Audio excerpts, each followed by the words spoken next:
नमस्कार प्यारे साथियों। जैसा कि मैंने बताया था कि पढ़ते समय हमें क्या क्या करना चाहिए, तो पढ़ने के दौरान हमें सबसे पहली बात पढ़ने से पहले हमें समझना चाहिए। आप समझकर पढ़ें, रट्टा नहीं मारें, क्योंकि हर कंसेप्ट को ठीक से समझने और उसे अपनी भाषा में लिखें। किसी भी चीज़ को अगर आप समझते हैं तो पहले उसको समझिए और समझने के बाद उसे अपनी भाषा में लिखिए जो आपका मन कहता है।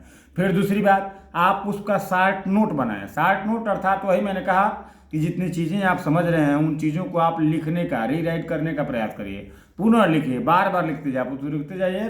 अपने हाथ से नोट्स बनाना दूसरों के नोट्स पढ़ने से ज़्यादा प्रभावी होता है, ये ध्यान रखिए। जितना आप पढ़ रहे हैं उतना आप लिखिए, और जितना आप लिख रहे हैं उसको फिर दोबारा दोहराइए। और क्योंकि किसी और के नोट्स को पढ़ने की बजाय अपने लिख करके नोट्स बनाना और उन नोट्स को पढ़ पढ़ करके आपको समझ में आती हैं उन चीज़ें।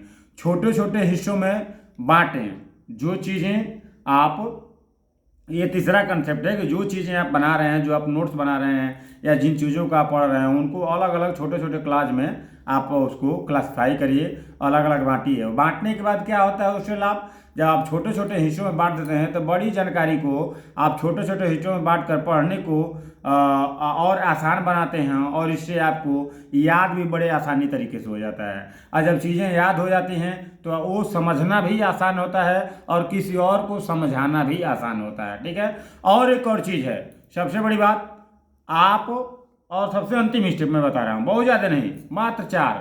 चौथा स्टेप हमारा है कल्पना करें।